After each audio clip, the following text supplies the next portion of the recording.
You are listening to the Cultural Providers Network podcast, a Minnesota Association for Children's Mental Health production, building and sustaining a network of culturally and ethnically diverse voices to promote policies, practices, standards, and research that improve the mental health of children, their families, and communities.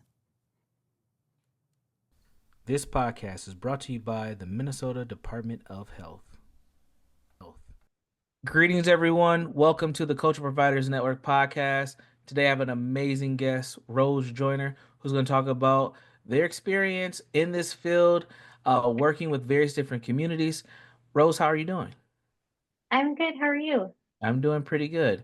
So, we usually kick our podcast off with a general question and just to get to know who our guest is, where they come from, what they do for work, all the good stuff. You can tell us whatever you want about yourself. Who is Rose? Tell us a little bit about Rose. Okay, so a little bit about me. My name is Rose Joyner, and I actually grew up in Los Angeles, California, and I lived there till I was 18. And then I moved to Seattle, Washington for school, and that's where I got my bachelor's and my master's. My master's is in marriage and family therapy.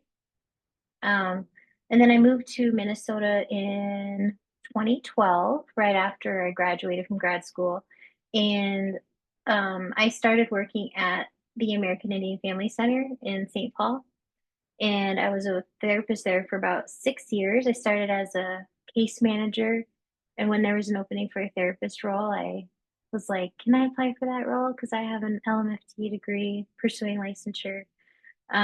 So they accepted my proposal and they helped me get fully licensed, and they helped me to I wrote another proposal to get licensure help to get covered, and um, I was accepted for that too. I became a board approved supervisor and EMDR trained. I took some culturally specific trainings there as well. Um, But originally, becoming an LMFT, my best friend from California, she was like, "We should get our masters together." And I was like, "I don't think I could do it by myself, but if you do it, I'll do it with you." Yeah. Long story short, she got like deferred because she started having kids. She had 4 kids. She never went back. So I ended up doing Yeah. the program by myself. But I don't know that I would have had the courage to Yeah. apply if I didn't have a best friend that was like encouraging me to do it with her. Yeah. Amazing. Yeah, I Yeah. too was a marriage and family therapist. That's where I kicked off. I went to Adler Graduate School here in the Twin Cities, but so working with family systems and all that was all my jam for quite some time. And honestly, it still kind of is. Mm-hmm. Amazing, amazing, cool. So you went from LA to Seattle to Minnesota. Yeah. What Yeah. brought you to Minnesota of all places? Well, I'm married and my husband Ah, got a degree, or he got his scholarship to go to school, his master's degree out in Minnesota. So I got followed it. him. Got Yeah. it. Awesome. Awesome. Cool. So let's talk a little bit about cultural considerations. You know, oftentimes we hear things in our field like we need cultural sensitivity and awareness, and we need to be have cultural humility and responsiveness. Um, how do you integrate cultural sensitivity and awareness into your practice? Um, well, when I began my clinical experience back at the Family Center, American Indian Family Center, I would attend powwows and integrate medicines that I was taught about. I would ask elders the meaning of things. Um, I'd receive a level of trust when sharing similar experiences with clients. And I just think that it's something to be mindful of and aware of. Um, so yeah. Awesome. Awesome. And do you have any examples of how cultural factors may impact mental health or therapy for clients? Yeah, I think that trust is a big thing in the American Indian community, or just being a person of color. And if you are a person that's seeking services and you've never had therapy before, it can be really important to find someone that looks like you. And so I think looking like the community can really impact people's comfortability and trying something new. Um, I think it's very like Western to get a degree in therapy, and then when you go to American Indian, you know, place, and I've also worked at the reservation too, Lower Sioux Reservation. Um, it's very non-Western, and so to be able to bridge the gap of, well, how can I help you with your wellness and speak your language? Basing things off of the things I've learned in school, it can be challenging, but I think it's so important to be like curious and open. So Awesome. So has a lot of your therapeutic work been within the Native community? it was for my first 6 years in Minnesota, and then I started working over at Ellie Mental Health. Mm-hmm. I've been at Ellie for about 6 years, 6.5 years now, Okay. and that just opened a broad spectrum of people I was able to see and work with. Um, but my work definitely started with the American Indian population. Perfect. Okay. Awesome. How do you no, I answer that question. Um, how do you address intersectionality of identities with your clients and within therapy sessions? We have race, ethnicity, we have gender, sexual orientation. How do you kind of integrate those things into your practice with clients? Well, I think everyone's unique. And something I learned in my grad school program was the orca stance. So we're in Washington, like the orca whale, we O stands for openness, R stands for respect, C is for curiosity, and A is accountability. Mm, So I might not be the same race as everyone out there, but I want to be open and curious and respectful of what that experience is like for the new client that's coming to my office. mhm, Um, the same with gender or sexuality. You can't be everything for everyone, but what you can do is just be respectful and curious. And that's kind of the stance I've taken with me with the work I do with clients. Um, I also discussed that in our informed consent. When you start therapy, you kind of disclose like the limits of confidentiality. You talk about what to expect in therapy, the risks and benefits of therapy. You talk about alternatives to therapy, like acupuncture or holistic medicine or massage. There's other things that you can do besides mental health therapy. And I also disclose if you want someone older, younger, or male, I can help facilitate that at any time.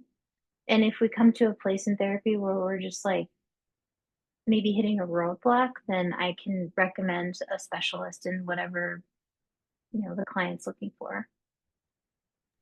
awesome. Thank you. That's amazing.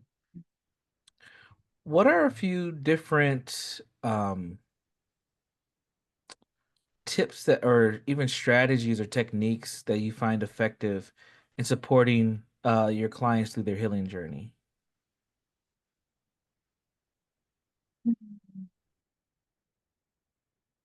I use a strength-based collaborative approach. So I try to find a lot out about my clients and build rapport.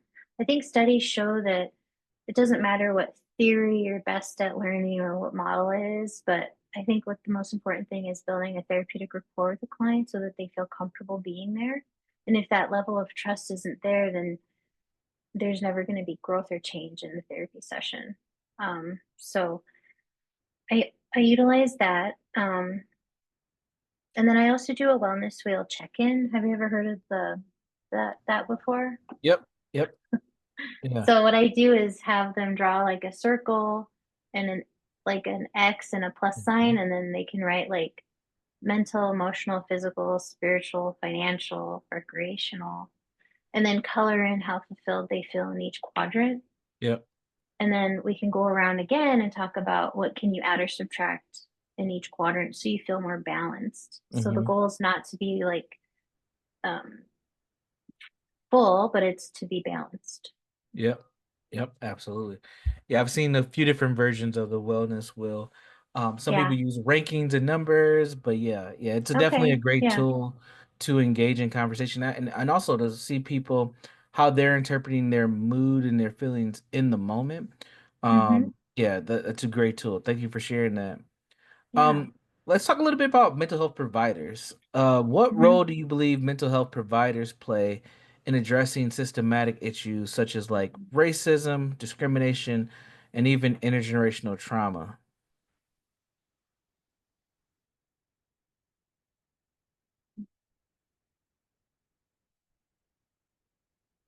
What number question are you reading from? I'm on number five. It's Oh, okay. the first I bullet point, number see. five. Yep, I see. Sorry. you're good.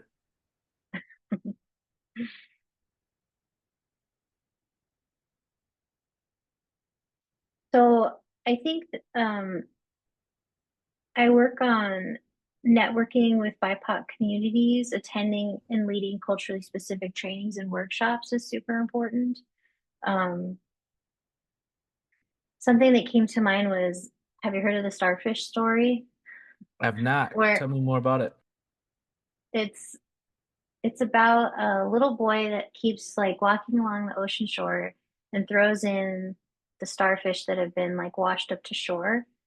And someone comes up to him and says, there's miles and miles of starfish. That's not going to make a difference. And the little kid says, well, it's going to make a difference to this one. And I think that the way we can, work with systemic issues such as racism and discrimination is by, oh no, I thought I lost you. Sorry. You're good. So the way we can uh, do it is just one at a time, each session at a time. Every time we network, communicate with one another, and lift each other up, I think is an opportunity of dismantling that. Um, and I personally, now at LA Mental Health, I'm a clinical operation director, so I help hire staff. And something I focus on is widening um, the BIPOC clinicians so that we can access a wider impact on the community through my hiring. Awesome. Awesome. Have you found it difficult to hire clinicians, let's say post pandemic? I hear that it's difficult, but that doesn't everyone's experience. What has your experience been with hiring?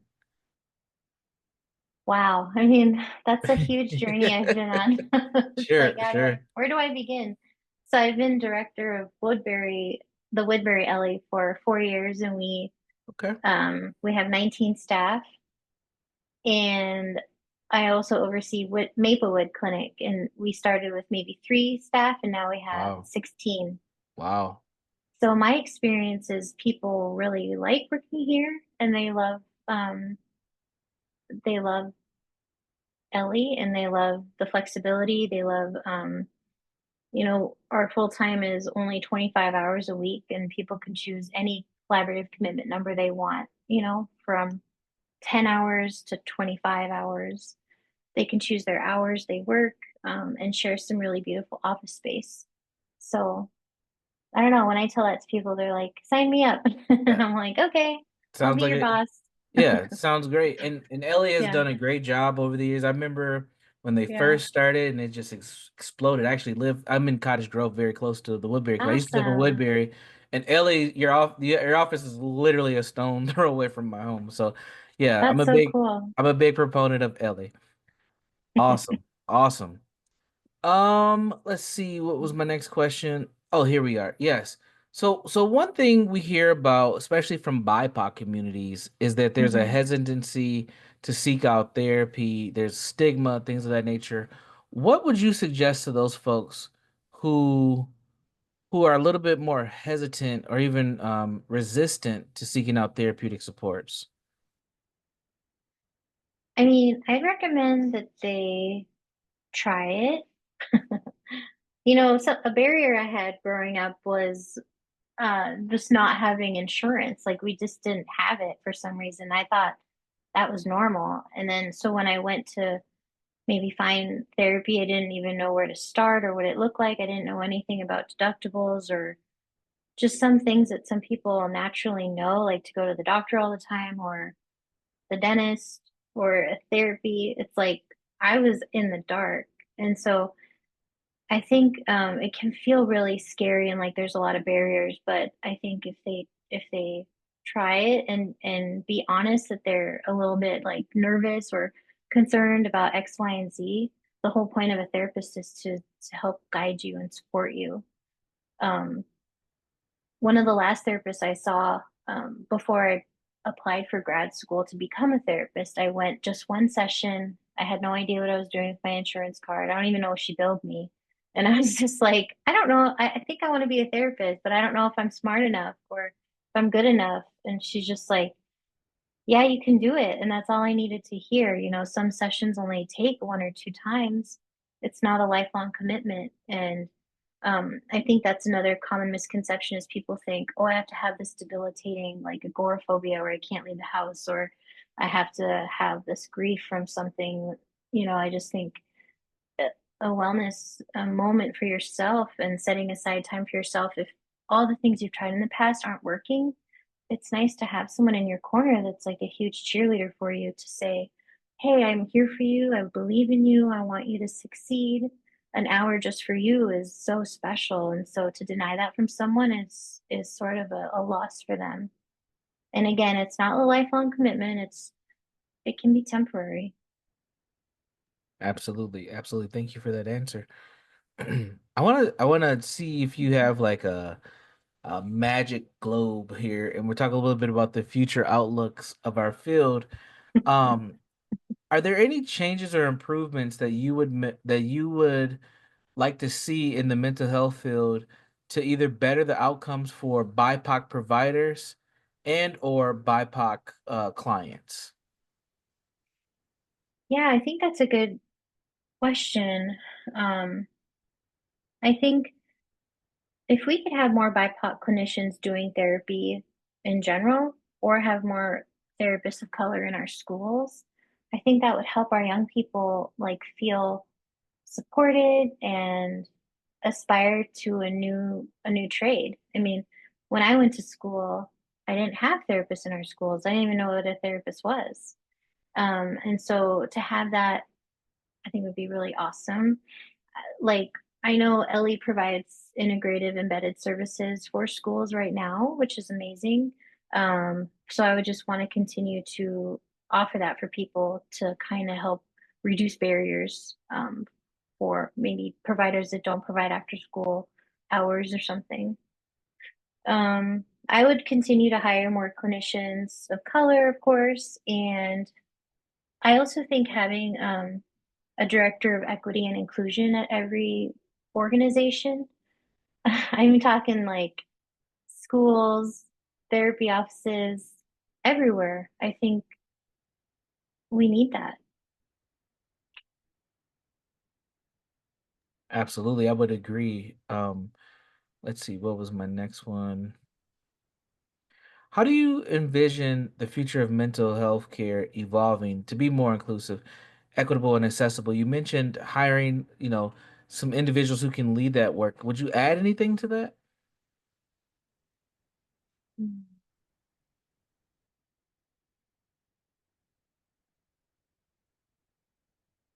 I think that, you know, I think if we slowed down and thought about what's most important in our communities to help people of color, things wouldn't be so streamlined in society. I think it's easy to overlook a candidate if they don't match all the right boxes. And I think looking outside the box is like a creative way of giving everyone a chance, like a fair chance to come to the table um and to provide. I think sometimes there's barriers that sometimes other people don't see. And I think what's most important is paving a way so that people of color can have a seat at the table in all aspects of life. Yeah, amazing. Thank you. Thank you. Is there anything else that you'd like to share with our audience about your journey? as a BIPOC mental health provider, or your perspective on the importance of cultural competence or cultural responsiveness or cultural humility, whatever term you want to use when it comes to therapy. Um, I just think that my journey was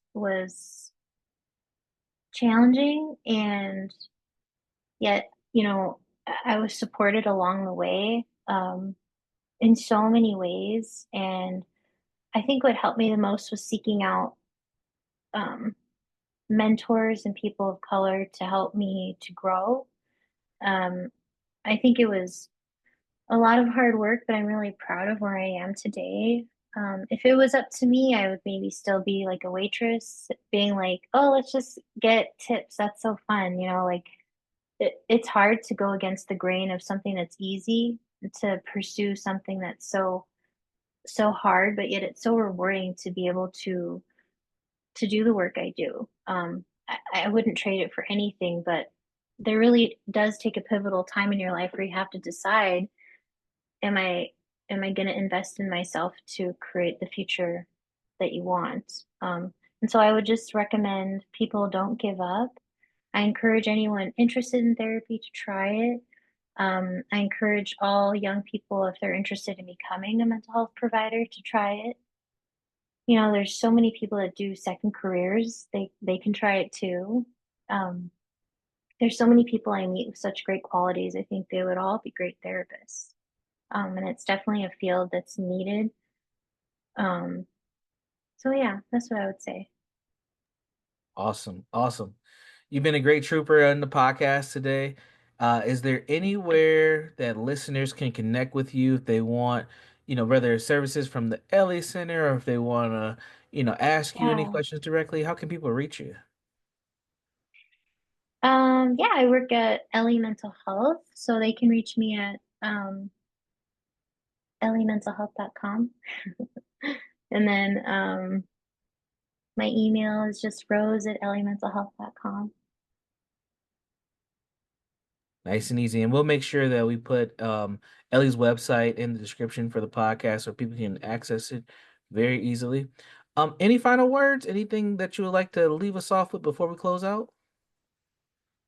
Um, no, I mean, I have some, like, the American Indian Family Center is a Yeah. culturally specific place you could put up to, and so is Soaring Eagle Therapeutic Services. That's another one Yep. that are my go-to places for referring people that are American Indian or people of color.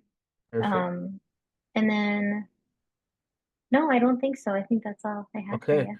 I'll be sure to include both of those. Thank you for your time Great. today. Thank you for the resources. We're all set. We'll see you next time. Thank you.